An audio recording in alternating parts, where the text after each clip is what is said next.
just had one of those moments where I was talking and talking, thinking that I had pushed play, and I had not.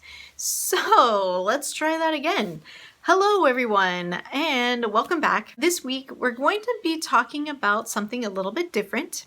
I think a lot of times I spend time focused on the obstacles. And in fairness, that's part of the purpose of this channel, is to kind of process things through and understand the difficult things that are happening, the things that I'm like obsessing over and thinking way too much about, overthinking, and how do I balance things, etc. But then what gets missing sometimes is celebrating the successes. So I am in education, and one of the books that we read recently was by the author Tim Kanold, and it was called Heart. And one of the chapters, it was talking about celebrations, and like he will literally bring cake to wherever he's working and have the teachers, the workers, the staff celebrate something that is going well in their life right now, in their professional life, etc.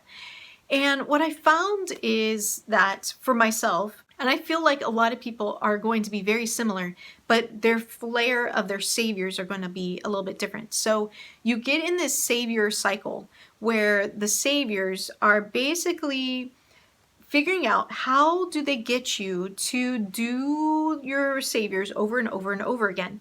So for my saviors, I would say they're very much connected to deficit thinking. I'm thinking, what just happened? And then, so I'm analyzing those things. Then I address and I think about, okay, what needs to happen differently next time? And then I do that new thing next time and then analyze, etc., etc., etc. So there goes the cycle of, and in my case, deficit thinking, what it needs to change, what needs to happen differently, and that's where it goes. But what I don't recognize and what I don't take time to think about are the successes. So in that spot where I am thinking about what needs to change, I also need to think about what successes happened, because I probably should do those things again.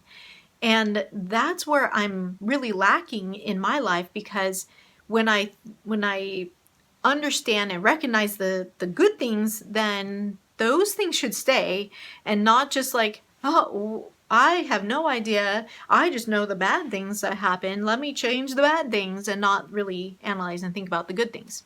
So when I am thinking about, okay, wait, where am I going? So in this particular instance, I recognize that I did something good, and I was so proud of myself. And that's kind of why I wanted to share this with you guys, not necessarily to say I'm so great, but to encourage you guys also to think about what are some positive things that are happening in your life. What are some things that you want to celebrate? Some changes that you've made, and it is moving yourself, not just moving yourself, but it's moving yourself in a positive direction. Because that's what I'm realizing now, that a lot of times I'm moving just for the sake of moving. Okay, this is a side story, but this is so true. And I'm sure that you can relate. When I am driving, so this is like a literal example of this. When I'm driving and I get stuck in traffic or something, I feel so much better moving. I don't care if it takes me longer to get to the next street to cut over, but if I am stuck in traffic and I know I'm going to be stuck there for a while, no, I can't handle it. I must be moving. I feel much better moving, even if that means I'm going to move and it's going to take me a little bit longer, and I'm going to move in the direction I don't even want to go to, but I'm moving, and that's all I care about. And that's an anecdote of, what happens literally for me, but it's so representative of like my actual life, of what I'm doing in my life. I just keep moving, and whether for good or for bad, and a lot of times I'm recognizing it's for bad, because maybe if I would have just stopped, then I wouldn't have done this, all those things.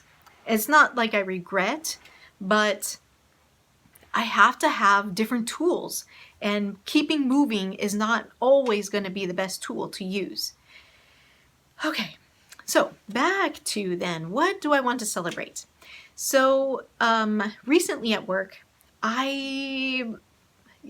it's not necessarily important to know all the details, but what is important was I started asking some questions, and those questions ended up kind of rippling into the pond, what used to be like a very calm pond, and it kind of rippled into it. And when this happened, I started getting worried because I thought it was going to involve me and a couple people, but it ended up involving me and then more people and then more people beyond that. And then I really got nervous because I'm like, oh my gosh, what did I do? What did I do here? I thought that I was just asking simple questions, but it ended up being something that turned out a lot bigger than I had initially thought. And it worries me because this is something I take great pains to avoid.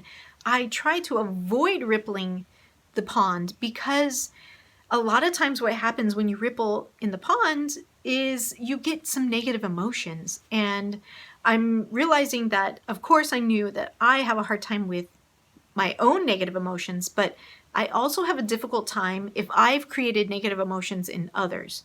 And obviously I can't control, I say that obviously because I so super want to be able to control the emotional state of others. Like, okay, I don't want to make you sad. I don't want to make you angry. I don't want to make you mad, but I can't. I'm finding this out, that I can't control the emotional state, even though I might backpedal, even though I might, take great pains to say things a certain way and to do things a certain way. I still can't get away from not causing negative emotions in others. So when this happened, my level of anxieties just started rising slowly and slowly. And as I was driving home, I was able to talk myself down. And I'm smiling and I'm happy to share with you this because that wouldn't be my normal reaction. My normal response would be heightened emotion. I need somebody else to help get me down. I have this itch on my back, and I need someone else to scratch it because I can't do it myself. But I did. I am so happy. And what ended up, and I know this is going to be obvious. So here's the obvious thing.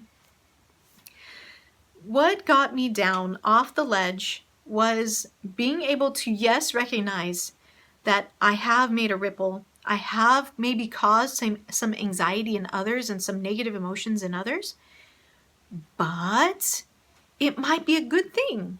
This might be a good thing for them to realize they need to have some answers to these questions. They need to kind of think through these questions. Maybe they didn't even realize they needed to do that. And so by me asking the questions, it did bring something to light. So it did shine light on maybe some missing pieces that weren't being addressed.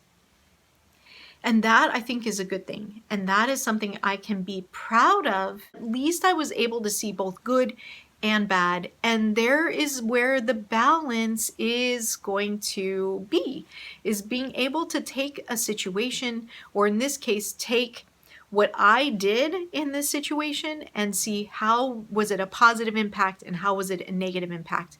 Because again, always goes to that negative impact and overlooks the positive things that could come out of it.